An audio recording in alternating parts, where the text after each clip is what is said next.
दारू म्हणजे सर्वस्व आहे का? अजून किती जणांची घरं संपणार देखील आहेत फक्त ह्या दारूच्या पायात. नमस्कार मंडळी, माझं नाव राकेश भगत आणि बिंदास्त बोल ह्या युट्यूब चॅनल वरती तुम्हा सर्वांचं हार्दिक अभिनंदन आहे. तर मंडळी, आजचा विषय थंबनेल बघून तुमच्या ध्यानातच आला असेल. नक्की आपला आजचा विषय काय आणि तो विषय आपण का बरं आज घेतलेला आहे. पण मी एवढं सांगतो, मला या विषयामध्ये म्हणतात ना, मूर्ती लहान पण कीर्ती महान, असं काय आपलं धोरण आहे. मंडळी, ही गोष्ट तुमच्यापर्यंत पोहोचवायची, तुम्हाला ही गोष्ट समजून सांगायची, एवढं काय माझं वय नाही.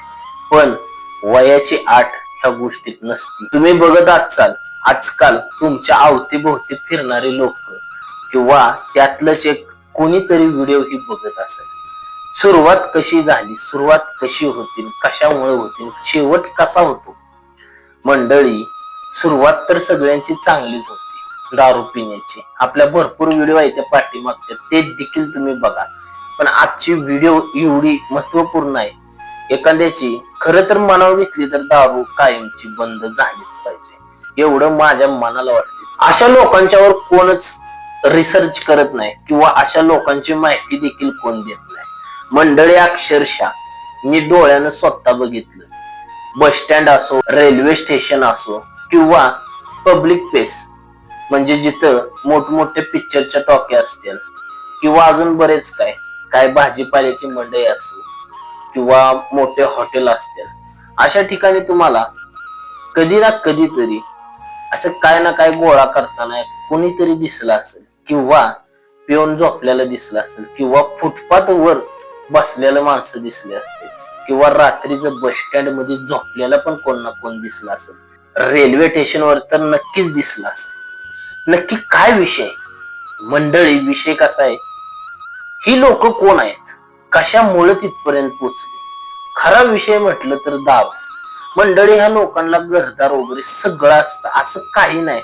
फक्त एवढंच की ह्या लोकांनी फक्त आणि फक्त दारूच्या पायात, दारू, मटका, जुगार, काहीही म्हणा, हे सर्व ज्या लोकांच्या आयुष्यात एकदम येतं ना, त्या माणसाची ही शेवटची अवस्था असते. बरं, हा माणूस नंतर सुधारतो का? हा माणूस खरं तर सुधारणारी बी त्यातली 100 मधले 2% आहेत. ती पण त्याच्या घरची लोक स्वतः त्याला नेऊन हाणून मारून पडवून त्याला सुधरू शकतात. नाहीतर त्यात बी अजून असे आहेत की स्वतःच्या मनाला लाजली तर माणसाची दारू आयुष्यातनं सुटली. बघा मंडळी, ही लोक तिथपर्यंत पोचले कशी? मंडळी बघा, सुरुवात त्यांनी केली दारू प्यायला. हळूहळू दारू पिल्यानंतर त्यांना जास्त सवय झाली दारूची. काय काय जण तर चांगल्या जॉबला असणारे देखील त्यात आहेत. त्यांची बायका पोरं सुद्धा असून, आई वडील असून, तरी सुद्धा ती लोक दारू पिऊन कुठेही झोपते आणि घरदार नसल्यागत राहतात फक्त दारूसाठी. बरं, हे कितपर्यंत योग्य? आता मी त्या माणसांना ज्ञान देत नाही, मी फक्त ही तुमच्यापर्यंत माहिती पोहोचवते. कारण आपण सर्वजण, कुणी पण असू द्या, बघता, जरी पिणारा जरी असला तरी दारूच्या दुकानाच्या बाहेर देखील तुम्हाला असले लोक दिसतील. बघा, आपण काय करतो, जो प्याला जातो तो त्याची घेतो, तिथनं पितो किंवा पार्सल घेतो, निघून जातो. पण असली लोक तुम्हाला एकदा ना एकदा तरी नक्की दिसणार तिथं. तुम्हाला 5 रुपये 10 रुपये मागणार. बरं, ह्या माणसांच्या ही परिस्थिती, काय काय लोक मयानं त्या माणसांना पैसे देतात, जाऊन द्या काहीतरी खायला बाबा, तर ते त्याच पैसे साठवून साठवून परत दारू पितो. आणि त्या माणसांना ती खरं तर एक लत म्हणजे सवय होती. त्या माणसांना असं वाटतं काम धंदा करायची गरज नाही, कुणालाही काही मागा, माणसं देतात, पैसे घ्यायचं, परत दारू प्यायची, नाही तर कुणाच्या चोरा मारा करा, नाही तर काहीही भंगार उचल, कुठं काय उचल. त्याच्यानंतरच म्हटलं तर भाजी मंडई वगैरे आपल्या असते, तिथं काहीही काम लागतं त्यांना, काय उचला उचली लावते, कुठं काय काय पडलेल्या भाज्या बिज्या असतील ती विकणार, काय करणार, काहीही उद्योग करतात. आणि अक्षरशः अशी काही भाजीवाली सुद्धा आहेत की मार्केटमध्ये भाज्या पडलेल्या अशी लोक गोळा करतात आणि त्यांच्यापाशी विकायला देतात. मग त्या पैशावरती दारू पितात. बर, आणि त्या लोकांना जेवणाचं टेन्शन नसतं. कचरा कुंडीत म्हणलं ना तरी काहीही पडलेलं खातात, पण दारू महत्वाची. मंडळी, आपल्या महाराष्ट्रात म्हटलं तर सगळ्यात जास्त हा प्रकार चाललाय. बाहेरच्या राज्यातलं मला काय माहित नाही, पण महाराष्ट्रात सगळ्यात जास्त. चांगली नोकरीदार असणारी लोक, नोकरीला असणारी लोक, ते सुद्धा आज असं झाले, फक्त दारूच्या पायात. त्यामुळे मंडळी, मी तुम्हाला सगळ्या गोष्टीत सांगतो की दारू पिताय, पण ती दारू कितपर्यंत प्यायची ही आपल्याला खरं तर कळलं पाहिजे. शक्यतो त्या गोष्टीपासून लांब जेवढं जाचाल तेवढं चांगलं. कारण ज्याचं लग्न झालं त्याच्या घरी बायका, पोरं, आई वडील, बरं ह्या सगळ्यांचं जाऊन द्या, पण त्या लहान लहान पोरांच्या तोंडाकडे बघून तरी तुम्ही सुद्धा. आणि अशा गोष्टी तुम्ही कितपर्यंत करणार आहे? आपलं आयुष्य केवढं असतं सांगा. आज तागायत कोणालाच कळत नाही. माणूस आज आहे तर उद्या नाही, अशा गोष्टी आहेत. त्यामुळे जेवढं देवाने दिले आयुष्य, तुम्हाला प्यायची इच्छा आहे तुम्ही बिनधास्त प्या, फक्त लिमिटेड प्या. काय काय लोक तर असे आहेत बघा, 90 पेणार आणि 90 दुसऱ्या दिवशी पेणार. मी माझ्या डोळ्यानं बघितलेले लोक आहेत, एक क्वार्टर घेणार, संध्याकाळी 90 पेणार, ते पण मोजून पेणार, आणि राहिलेली 90 तशी ठेवणार. त्यानंतर दुसऱ्या दिवशी तीच 90 घेणार आणि पेणार. एवढं कंट्रोल. बरं त्या माणसाला ती जर पेव वाटत नाही का? बरं त्या माणसाकडे का पैसा नाही का? असं नाही, त्या माणसाला बी भरपूर इच्छा होती, पण माणूस मन दाबत. कुठल्या गोष्टीसाठी आपलं मन जास्त पुढे गेलं पाहिजे, कुठल्या गोष्टीसाठी मन जाग्यावर ठेवलं पाहिजे, जेव्हा हे माणसाला कळलं तेव्हाच खरं म्हणलं तर माणूस ह्या जीवनाला अर्थ आहे. नाहीतर मग असलं जीवन फक्त दारूवारी घालवणार, हे जीवन जगण्यापेक्षा सरळ सरळ मेलेलं चांगलं. काही फरक पडणार नाही, घरच्यांना बी पडणार नाही किंवा अजून कुणाला पडणार नाही. 4 दिवस रडतेल आणि गप्प बसते. मंडळी, ही गोष्ट एका व्हिडिओ मध्ये संपणारी नाही, कारण ही तुम्ही जर बघितलं तर प्रत्येक ठिकाणी ही घडलेली गोष्ट आहे आणि ह्या घडतच राहतात. कधी तुमच्या शेजारी असतील राहणारी, कधी तुमच्या समोर दिसणारी माणसं असतील, कधी तुमचे स्वतःचे जिवलग मित्र सुद्धा असू शकतात. त्यात इथे दारूच्या पायात घरदार सोडून सुद्धा निघून गेले. आजकाल त्या लोकांना स्वतः आपण सुद्धा ओळखत नाही, अशी परिस्थिती त्या माणसाची झाली. ती जर आपल्याला डोळ्यासमोर जरी दिसला ना माणूस, व्यक्ती तो, तर अक्षरशः आपल्या डोळ्यात पाणी येईल, पण आपल्याला त्या माणसाजवळ जायची धाडस होणार नाही. हा मस्त आपण प्रेमानं जाऊ, त्याला जवळ घेऊ, बर त्याला खायला घालू, काय करू, पण त्याला ते खायला नको असं. मंडळी, अक्षरशः माझ्या बरे घटना घडली, मी तुम्हाला सांगतो. माझ्या एका मित्राला, म्हणजे आपला असाच ओळखीचा मित्र होता, माझा जवळचा मित्र नव्हता तो, पण आपलं येता जाता आपल्याबरोबर बोलायचा, हात करायचा, चांगला माणूस होता आणि वयस्कर माणूस. त्याला मी रोज येताना संध्याकाळी एक वडापाव द्यायचो, रोज द्यायचो, डेली द्यायचो, डेली माझी गाठ पडायची. तर त्याला दारू मी नाही कधी. पण एक दिवस असा आला की जिथं दारूचं दुकान आहे त्याच्या पुढच्या साईडलाच वडापावचा गाडा होता. एक दिवस तिथं जाताना आणि मेन रोडलाच मी स्वतः वडापाव घ्यायला थांबलो.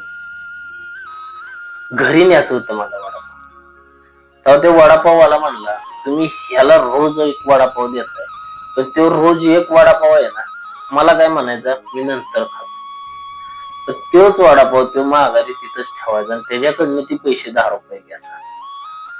म्हणजे असं तो म्हणला, कमीत कमीत तो संध्याकाळचं नाही म्हणलं तर 5-6 जणांच्या संग करतो. तर 5-6 जणांनी 10-10 रुपये दिल्यानंतर त्याच्यापाशी 50 ते 60 रुपये आरामशीर होतात. पण त्याला ते जेवण महत्वाचं नाही, पण दारू महत्वाची. मी आधीच म्हटलं नाही तुम्हाला. मंडळी, असे काही लोक असतात आणि आपली एकच इच्छा आहे आणि एक अपेक्षा आहे, माणसानं पिऊन द्या, फक्त लिमिटेड राहावा. तुमचं घरदार सगळं संसार पाणी बघून, नाहीतर नुसती पुढे आली की प्यायची. बरं लोक तुम्हाला किती पाजणार, तुमचा मित्र असो किंवा जवळचे असो किंवा नातेवाईक असो किंवा अजून कुणी असो, 1 दिवस पाजल, 2 दिवस पाजल, लेतले आटा ओढाभर पाजल. त्यानंतर त्याच्या खिशाला झळ सोसायला लागली ना की परत तो म्हणतो लांब हात करतो आणि काय म्हणतो माहितीये का, बाबा माझ्याकडे काय उपाय नाही, आता तुझं तू बघ. आणि जेव्हा तुझं तू बघ अशी वेळ येते ना स्वतःवर, तेव्हा माणूस घरातलं काय विकायला सुद्धा कमी करत नाही. आणि पिताना मस्त पिल्यानंतर माणूस वाघ बनतो, याव करेगा त्याव करेगा. पण त्या माणसाच्या तोंडावर मास नसतं की आपण ही जर गोष्ट केली तर ती गोष्ट केलेली निस्तारायचं. का तर त्या माणसापाशी रुपया नसतो, पण पेल्यावर जोर किती येतो बघा. मंडळी, ही व्हिडिओ बनवायचं खरं कारण म्हणजे काय लोक अशा लोकांना प्रोत्साहन करतात बघा. कारण का की कधी दिसलं ना तुम्हाला, समजा एखादा, आता एक उदाहरण धरा, एक जण दारूच्या अड्ड्यावर गेला प्याला, तो काय विचार करतो, 5 रुपये चकण्याला जातात, मग 5 रुपये ह्याला दिलं तर काय फरक. काय काय जण तर बहादर 50-50 रुपये म्हणतात. पण ते एक विचार करत नाहीत किती पैसे देण्यानं तो माणूस बिघडतो. तुम्ही त्या माणसाला पैसे द्यायचं बंद केलं, त्याच दिवशी समजायचं हा माणूस सुधारला. लगेच कोण सुधारत नाही. तो माणूस मस्त मग बाहेर हातपाय माराय बघा, कुठं काय काम भेटते का, कुठं काय होतंय का. पण त्या माणसाला जी सवय लागलेली असते ना, त्या माणसाला ते काम होणार नाही. त्याच्यानंतर जर म्हणलं तर तो माणूस खरंच विचार करणार, आता आपलं संपलंय, ही गोष्ट थांबवावी. मी माझ्या डोळ्यासमोर अशी पण लोक बघितले बरं का, अठ्ठल बेवडी 24 तास नशेत, रातच्या 1-1, 2-2 वाजता म्हणलं तरी दारू पिणार. आणि काय काय तर असे बहादर होते ना, कच्चे दारू पिणार, पाणी न टाकता, असे सुद्धा लोक आहेत. पण कुणी कितपर्यंत कसं राहिलं पाहिजे हे खरं तर आपल्याला कळलं पाहिजे. अशी लोक सुद्धा सुधारली, मग हे रस्त्याला कचरा गोळा करणार, कुठं काय पडलेलं खाणार, हे सुधाराय किती वेळ लागतो बरं. ह्यांना घरदार चांगलं असतं, चांगल्या घरातले असते ती, अशी काय रस्त्यावली नसते, फक्त दारूसाठी ती पांघरून घेतात अंगावर. मंडळी, खर तर ह्या गोष्टी कितपर्यंत थांबल्या पाहिजेत हे आपल्याला बी कळलं पाहिजे. आपण ज्या टाइमला ह्या अशा लोकांची मदत करायची बंद करेल ना, त्या टाइमिंगला खरं तर त्या माणसांना ह्या गोष्टी कशा आपण करतोय आणि काय करतोय हे कळत. कारण त्या माणसाच्या डोक्यात नशा जर 24 तास राहील तर त्या माणसाला काय फरक पडणार नाही. आपण किती बी सांगू, काय करू, काही फरक पडणार नाही. पण त्या माणसाच्या डोक्यात जर नशाच नसेल तर तो माणूस तिथं तुम्हाला दिसणार नाही बघा. आणि मंडळी, पुढची व्हिडिओ ह्याच्यापेक्षा चांगली व्हिडिओ आहे. मंडळी, आजची व्हिडिओ तुम्हाला कशी वाटली कमेंट मध्ये सांगायला मात्र विसरू नका. आणि व्हिडिओ आवडली असेल तर व्हिडिओला लाईक तेवढं नक्की करा. चॅनेलवरती नवीन असाल तर आपल्या चॅनेलला सबस्क्राईब करायला मात्र विसरू नका. धन्यवाद.